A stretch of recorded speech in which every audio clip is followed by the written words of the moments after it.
the mayor was just remarking about what fun it seems everybody's having without us. So we don't mean to interrupt the fun. Exactly.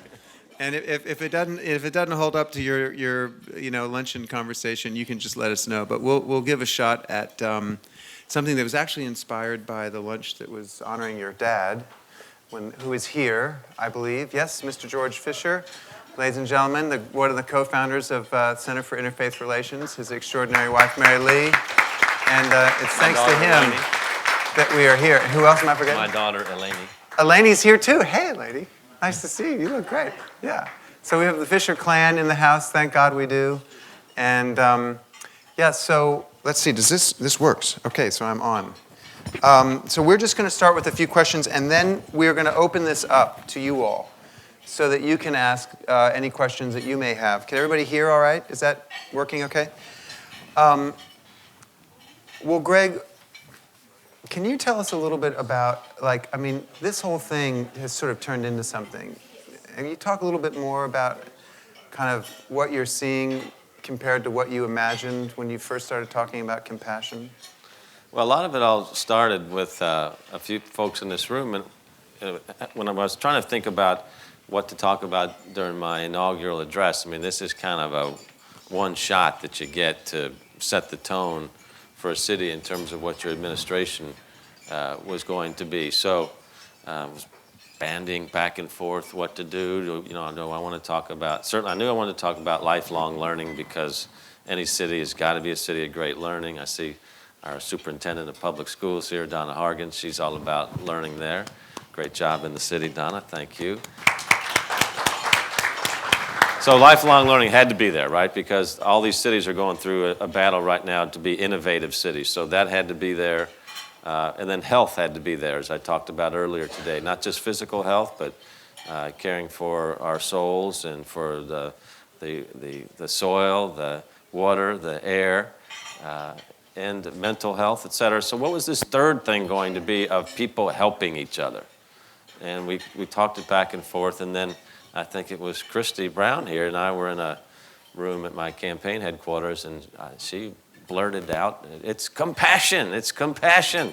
So not surprisingly, you all should know that Christy's got her fingerprints all over compassion as well, and said, okay, that's it. So then we've got to start talking about how we want to wrap that around. Then Greg Cheney is here. Greg is this fellow with the white hair up front here, and we were brainstorming back and forth, and we started talking about Thomas Merton's link to Louisville, and how he was in the consciousness of so many people here in Louisville as well. So then we said, let's talk about Thomas Merton, his epiphany. We're all connected because the campaign theme was one city, one community, one family, and it kind of all came together. But I must say that there were a lot of people that said you shouldn't talk about compassion. That makes you sound weak. You're a politician. You're supposed to sound strong. And I said, look, I'm a business guy. I've helped create companies and jobs and all these things. So I've got some bona fides in that area. I'm not a lifelong politician. I think we should talk about compassion. And it is the one topic that no matter who I'm with, whether it's age groups or political persuasions, compassion and the call for kindness, for soul, for beauty, it resonates with everybody. But they're not used to hearing it, I don't think, outside of the pulpit. And really the job of a mayor is not that different than a job of a rabbi or an imam or a preacher, in that you're trying to create a platform for people to recognize all the potential that they have. Mm-hmm. And to remove obstacles if they're in their way, or if they don't need any help, then you don't have to do that. So I think that's what, compassion speaks to that, and people have responded in an extraordinary way, not just here locally, but around the country as well. I mean, I think that part's very interesting because I have kind of a Louisville expat status by way of my life in San Francisco, but increasingly I'm here more and more. Nonetheless, I feel I have a little bit of a sense of what it is to look at this city. And from my sort of San Francisco perspective, it seems like, wow, something really special is going on here. I mean, what are you hearing when you talk to mayors from other cities who know what's happening? What are they saying to you about what's going on in Louisville? Well, the hardest thing for any mayor is to kind of pull together a culture in a town that's a supportive culture, that's an entrepreneurial culture, that's a lifelong learning culture. And the connections between people are the ones that are hardest to make. Different groups of people, just by, I think it's a natural way we kind of sort ourselves into groups of friends and habits that we have in life. And that's fine, but where the power is in the interconnectedness of all this, right? So then how, as a mayor, can you help bring together these diverse groups in your community so that we're stronger as a whole than these individual silos that take place? So a lot of that comes out of the interfaith work, as you well know, but then also talking about compassion, because every good book, from the Torah to the Bhagavad Gita to the Bible, all talk about compassion, right? But then that talk in the houses of worship and then political activity oftentimes get disconnected. And as we know, some people wrap religion around themselves, extremists in any religion that in fact aren't practicing the religion, but they act like they are. So other mayors are seeing compassion and service as a way to bring folks together, but it does take, you gotta be comfortable enough to kind of get out of the political box to talk about things like love and soul and compassion from a governmental kind of pulpit. And the reaction is always very positive. I mean, you can't be sanctimonious and, some people say, oh, you guys think you're the most compassionate city in the world. It's not a game with the beginning and the end, right? I mean, so it's this journey where you have to admit, look, we've got lots of challenges in Louisville, like all cities have, but we talk about them. I call that a weakness orientation, so we can address them and get after them. And I think the main thing for any healthy city is to have a dialogue about what's working, what's not working, and then we come together. And this principle of compassion helps bring us together. I mean, you said upstairs, now it made me think of sort of the genie's out of the bottle kind of metaphor where, you've put this out to the city. I remember times when it was sort of put forth to us, I'll say, on the receiving end, hey, I love this idea, but now it's up to you all to make it real. I mean, what are you seeing citywide that's kind of an expression of people making it real? Well, the first thing is how we decided to exercise this word compassion. And I want to give a lot of credit on that to my mother over here, Mary Lee Fischer. She's the beautiful lady in the black and white top over there.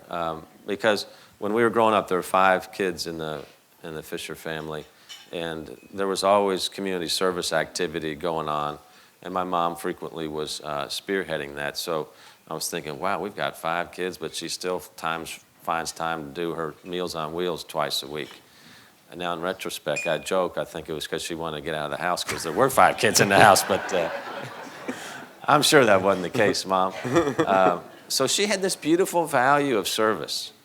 And my dad's value was everybody's the same. So I can remember growing up with him, we'd talk to presidents of companies, but we'd be talking to the shoe shine guy at the same time, or the guy on the street without anything. And he carried himself in such a cool way that he could navigate between those worlds with tremendous elegance. So that bringing together is then you've got to put this into practice, right?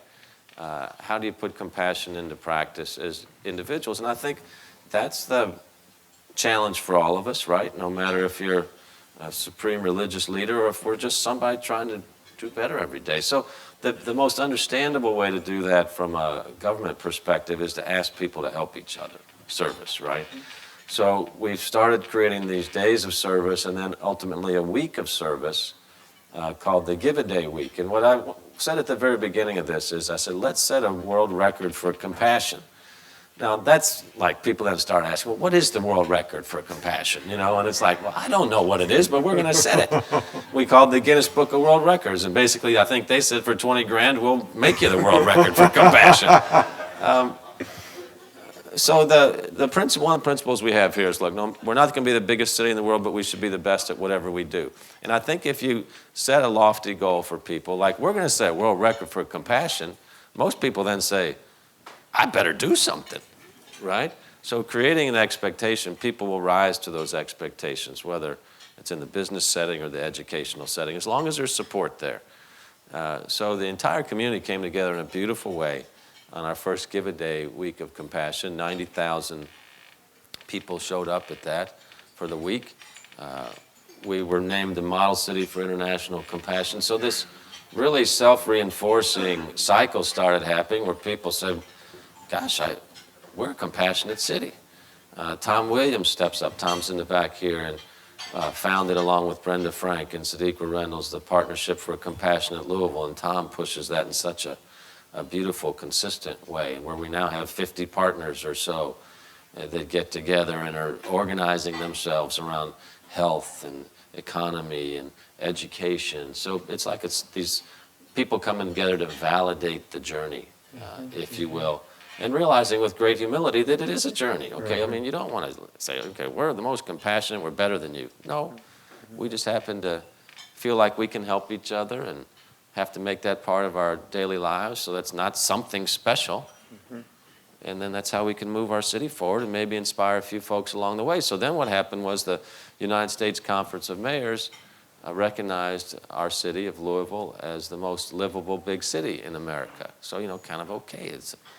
All this then starts putting the spotlight on it. So I accepted the award, and I explained what we were doing with service and Give a Day Week and compassion, and I challenged all the other mayors. This is a group of the big city mayors. There was about 200 mayors there. I said, you know, look, we're the most compassionate city in the world until one of y'all dethrones us, you know, and I'm happy to help you dethrone us, you know, and so I'm proclaiming that today amongst all these other mayors. And of course, mayors proclaim a lot of things, so they just kind of accepted it as well, but nobody challenged us. But we have had some fellow mayors now along the journey, so doing their own Give a Day week, abusing the power of their office to have these massive volunteer efforts. One of them, Mayor Steve Benjamin from Columbia, South Carolina, is going to speak on Saturday night. You know how much it cost us for the Give a Day week as a city? Cost us nothing. Amazing. Nothing. It's just utilizing the resources we have to open up people's hearts to do good things. And of course, the benefit that came out of that in terms of volunteer hours and good deeds is priceless as well. Then all these connections that are happening. So I know I'm speaking longer than what I normally do. This is great. Are you kidding? This is the real stuff here. Well, okay, let's see if I can get you to speak a little more and maybe go a little bit deeper. How does this make you feel? I mean, you're now kind of a guy that's witnessing a city that's on the move with respect to compassion. I mean, what's it bringing up for you? I mean, what kinds of things come up for you with all this? Well, it makes you feel like, boy, we've got a lot more to do. You know, because it's like when we say we're the most compassionate city in the world, you know, I'm not going to sit back and say, okay, well, we checked that one off the list. Now let's go on to, you know, something else. I mean, this is like this, it's a wave, right? You know, now it's moving from continent to continent, and so we got to keep rolling with it. So encouraging other mayors here in the country to do this in their own cities. I mean, I hope it's not naive, but someday we'll read a newspaper and that's the headlines about 107,000 people volunteering in a community. It was in the paper here, but I think it was on B2 instead of A1. Yeah. Wouldn't it be nice to see that instead of terrorist bombing here or active violence over there? So I don't think any of us, I know I'm speaking to the choir here, should give up on that, right? I mean, that's the type of world that we really live in with 99% of the people. So we've got to fight back against this other wave of sensationalism that comes on. So no, it's one of these things that, as we all know, we've had various journeys like this in our lives. You have a noble goal, you keep going, you do the best you can, and it's big. Yeah. And I just hope that, you know, we're just going to be part of the team. You know, it's like a relay race. Well, one expression I got to witness firsthand of your kind of charge, and certainly the work ahead of us, is connected to our city's youth. And I know we were in a meeting at one point talking about early on, maybe when this was all kind of coming together in your mind, and I asked you about where you thought the school system was, and you said, well, you should ask the superintendent yourself. And by God, the next day I ran into the superintendent, lucky me, and I asked her. And she was remarkable on the subject in the sense that she was totally just, I think, her response was, yes, we should do anything we can to be more compassionate. I don't know, Superintendent, are you in the mood to comment at all on how the mayor has, not to put you on the spot, but it's kind of interesting, you know, to think that you're really, you know, in charge of, is it 100,000 kids that, yeah. And here we are in this city of over 1 million people, and what's this mayor's world kind of doing for you? Well, actually, the whole Give a Day and the compassion, the acts of compassion, were really a catalyst for our students because it began sort of as a competition. You don't want to be left out. But we've had a lot of anecdotal stories about what a difference it made for individual students' lives. And I've forwarded some of those to the mayor. So it actually took students to the level of knowing that they could make a difference, that one by one they can make a difference. And our vision is that all JCPS students graduate prepared to reach their full potential and to contribute to society throughout life. So that giving back, you get a great education, but you have to give back. So it moved lots of students, and I know we broke our goal of even more students, but I know it'll catch on even bigger. Last year, I think we had over 50,000 acts of compassion from the students. So it just makes sense. And that's what people do, is give back. So we appreciate the mayor's leadership. Without that, we wouldn't have had those experiences. How about the word compassion? Just one little follow-up. Is that word working for you, from your place as superintendent, who's got an awful lot on your desk at any given moment? Is the word compassion a helpful word to kind of navigate into some of these deeper issues? Well, and one of the things we would like to be known as is the best urban district in the United States, but the most compassionate urban district. Mm-hmm. How you treat each other, how students treat each other, how we treat each other is really, really important. So the word just makes sense. So you talk about learning environment. You have to have the right learning environment. Well, compassion describes the learning environment that you want to have. So it is the perfect word. So if Mrs. Brown was the one that gets credit for the word, Christy, thank you for thinking of the word because it is perfect. And I think that... Yeah, this is... So when you hear that, Mr. Mayor, what does that make you feel like? Well, I think of course I feel great, but I think what it points out is that compassion is not a separate activity, right? It's like creating a school environment where people are free to learn and having no bullying activity. Is that a compassionate environment, or is that a good environment for learning which leads to innovation and jobs? Right? Is creating safer neighborhoods, is that compassionate, or is that just a good thing to do for quality of life? So people can sit out on their front porch. So all these things, lifelong learning, health, and compassion, we want to see those interwoven into what people do every day. It's just what we are. Yeah. And if you can live in a city where people are always learning, they're healthy in all the aspects that I talked about, and we're caring for each other, that's a great city. Yeah. Okay, and that's what we're looking for with all this to come together. Right. Well, I'm just looking at my watch. It's such a nice opportunity to open it up. Do you have a question, Mom? Would you? Can I just make a statement? Comment or a statement? You can do either. Thank you. Yeah. Comment or a question, Comment, statement, or a question. I'd like to thank you both. You look so aristocratic up there. With our you're representing. Yeah. Holy. Yeah. Holy We have too. a Rinpoche who came all the way from India to thank for that. Oh, that's so beautiful. But I wanted to just go back to the mayor's sweet comment about Christy introducing the word compassion. And the way I remember it happening was during, as he said, during the campaign. And I was so excited that my dear friend Greg was running because I knew his mommy and daddy so well. And I knew what a wonderful person he was and their family is. And I kept saying to him throughout the campaign, you just need to share the real you with your audience because you are this amazing human being. And we used to laugh, and I'd say, think about Mary. Mary's their youngest daughter, and look at the smile, see? Anyway, but then I said, you're doing it because you care and you're compassionate. So that's really how the word actually got introduced. And I think that I say that because as I remember that, it reminds me of how to internalize it and how I need to be allowing myself to share myself. So, which is what, of course, the mayor's doing and his incredible contribution to lead us in this way. But also, there are many people in this room, including Ben Richmond, who is on our Center for Interfaith Relations Board and has been practically since the beginning. And he is shouldering a huge responsibility in leading in a compassionate way the west end of Louisville, which in many ways, is having more challenges. And I just wondered if you'd like to give us some suggestions on how we could be more compassionate with your challenge.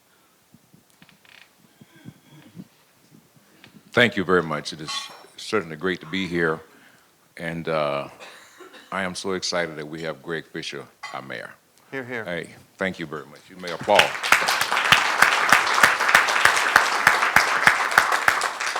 And I had a great conversation back in the winter months with Owsley. He was in San Francisco, and I was at my desk here in Louisville. And I learned that he is very concerned about the quality of life in Louisville and what's going on in the areas that I work. I am with the Urban League, and when I was invited to be on the Center for Interfaith Relations Board by Mrs. Christy Brown, how could I say no? So that was years ago, and I'm still here. I am with the Urban League, and we are a national organization, those of you who do not know us. There are 96 Urban League affiliates around the country, and we are one of the oldest. And when I was brought here to be Urban League president, I was to be here 5 years and on my way to another city, maybe somewhere larger. But I got caught up in the excitement of Louisville because I always felt that Louisville was big enough to have real serious issues, but at the end of the day, you could see some progress made. You can get your arms around the problem. And with that, I'm now in my 26th year. And I say that to say that I've seen a lot of progress happen during those 26 years. I can tick off progress.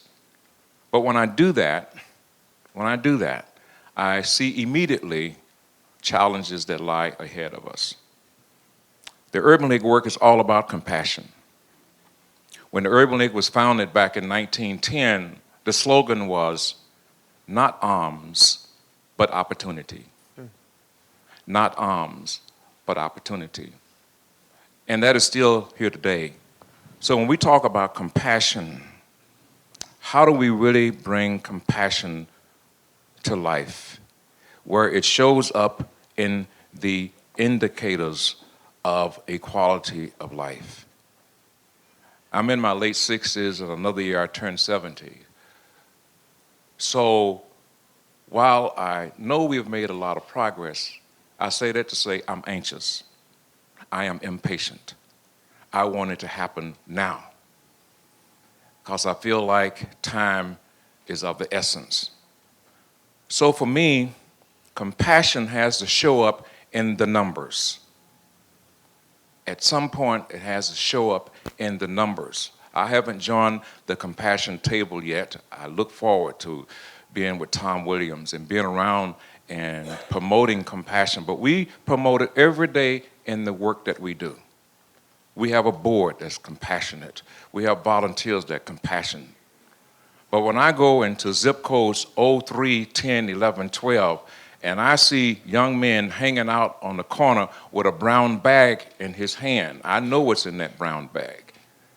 Where is his hope? When I go to Parkland neighborhood, out around Greenwood and 32nd Street, and I see people just wandering because there is simply no hope, my thing is, how do we bring hope to those areas?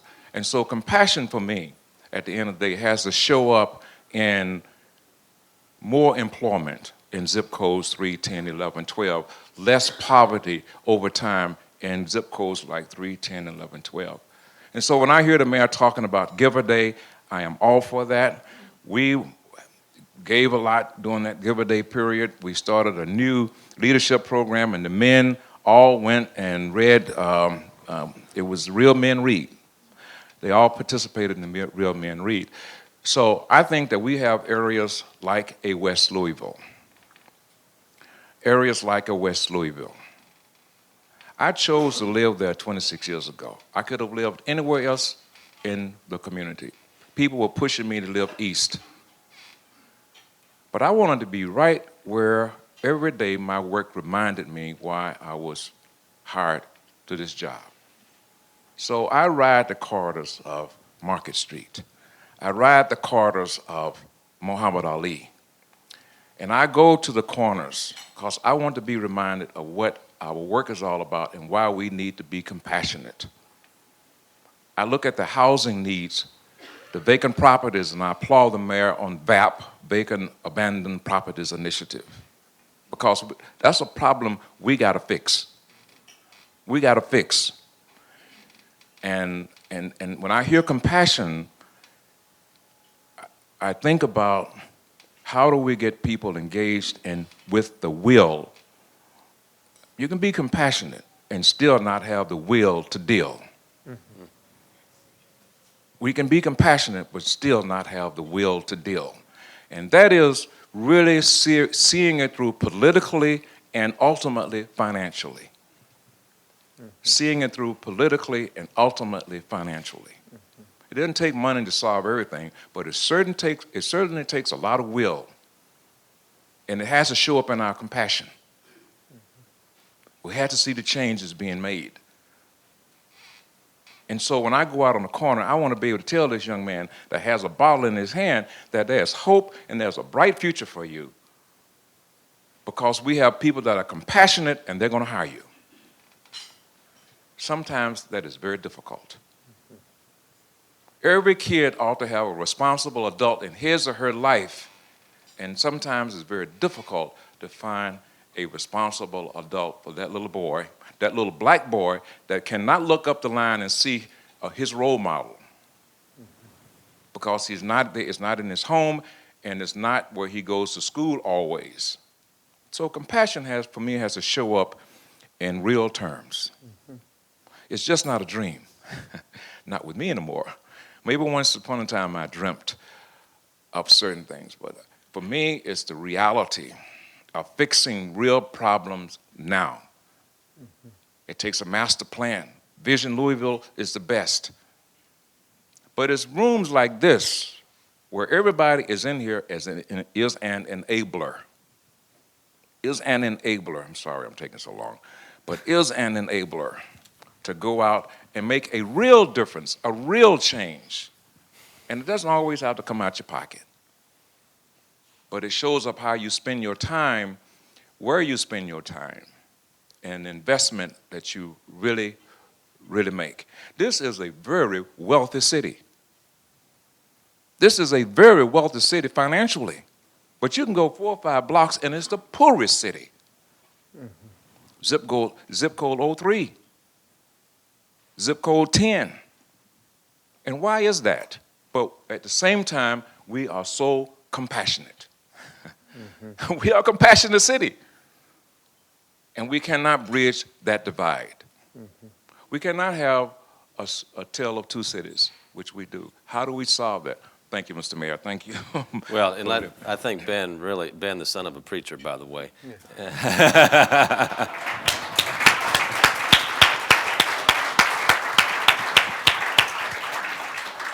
I think, Ben really articulated this tension, of words and volunteership versus how do you make it happen with each person on the street. It's hard. We see this all around the country in terms of urban areas and the challenges in urban areas. And it's usually young guys, right? Why don't they have hope? What is the root cause of that?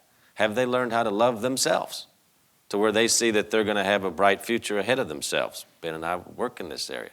How do you turn that around when you're 22 years old and you're way behind? Do you say, well, I see myself living to 80 years old and having a family and grandkids, or have you been raised in an environment, well, I'm probably not going to be alive for the next 3 or 4 years, so whatever. This is where the hard work is. And this is where it comes down to whether it's JCPS or public schools of one student at a time or one person at a time. It takes people a big effort to get out of their comfort zone to say, okay, they might be lost, that young man that we're talking about here, but we got to try to have some type of event that's going to get them out of that funk that they've been in. They might have been in that funk for all their lives. How do we do that? It's hard. It's hard work. So until we reach that level of achievement that Ben's talking about, we're not done. That's why this is such a journey that we're on right now. And so much of it, we talk about the educational gap. Ben, a lot of what you were talking about is the experiential gap, right? And people in this room have been blessed. They've traveled the world. They've seen different things. They've seen what love's like when you have kids and grandkids. But there's an awful lot of people that have not had that type of experience. So to fill that in with experiences to where then their minds open and they become curious and then they start learning and they see they have a pathway out is something that everybody can do. But very well articulated. We need a new model. And I think maybe that's where the conversations need to take place, is that, as I say, you got to get real and you got to be honest and you got to really talk about what the issues are. You know, it's not, regardless of what somebody's ethnicity is or what their race is or whatever, how do we connect as human beings and make this differently? So that's part of it, Christy. But then it's one-to-one. You know, we got Reverend Baisden right here, who's the pastor at AME Church, Quinn Chapel, which is the heart of our civil rights movement here in Louisville. Today, we should note, by the way, is the 50th anniversary of the public accommodations ordinance passed here in Louisville, which one is the lead cities in the country to do that. This is where we need to be doing the work. Greg, Cheney. you got a microphone there I somewhere? don't think I need a Okay. microphone. Can everybody hear me? Yeah. I would just like to make a comment. I grew up by Shawnee Park, and my heart is still there with my community. And I think one of the things we need to think about is looking not just at material resources and material economic exchanges, but spiritual resources and exchanges. And that we also need to think in terms of some of the West End churches adopting some of the East End churches in terms of an exchange of spiritual wealth. Couple of points. I want everybody to meditate on this in the following week. Compassion is the highest point of evolution in human development, as a species, as an individual. And the ultimate expression of compassion is sacrificing or being willing to sacrifice one's life for another. There's some very interesting research done by, it's called the, I think it's the Institute for the Study of the Heroic Imagination. And their data shows that in terms, when it comes to an act, a heroic act where someone risks their lives for the safety or life of another, the chances are 8 to 1 that the person who does that is an African American as compared to a European American. I want you to think about the spiritual culture and consciousness that creates someone who will make that sort of act. This is where we need to be looking for our masters of compassion. And often it's not going to be the formal leaders in the church, although they have much to offer. You want to find there's a 70-year-old, white-haired African-American woman in the front pew who is holding the community together with will and love. And we need to approach them as our masters. That's all for now, but something to meditate on. Yeah. This is not my place to do this, but I'll say on behalf of CIR, I would like to offer our resources. We're trying to figure out what we do best, and hopefully one of the things we do is listen well. And I've done my best to listen as well as I can today. And the other thing I hopefully we do well is we do know how to convene. We know how to get people together. So I would like to propose, in response to you, Ben, specifically, that we could reconvene. CIR can reconvene a group, this group, another group like this group, and work with you to reconvene so that we could continue this conversation, hopefully with the mayor, and play a functional role as an organization to further along conversations like the one you brought up, Greg. Does that sound like a response of that sounds all right? Okay, so that's sort of, believe it or not, where we are anyway. I mean, we're thinking a lot about this. And so that'll be our offering in response to today's discussion. And sadly, on my part, which has nothing to do with you all, I have to say my goodbyes because our program's starting down the road in 45 minutes. But I just want to say, on behalf of all of us here and CIR, a huge thank you to you, Greg. Well, my pleasure. And I guess just in closing, if I could say, just really encourage everybody to get out of their comfort zone. That's when we're learning, right? And we're all doing a lot of good things in here. But how do we take it to this next level that has been so healthily talked about here today? And we can only do that by going to places we haven't been before and have a good, strong spirit guide you, and the journey will continue. Thank you, Mr. Mayor.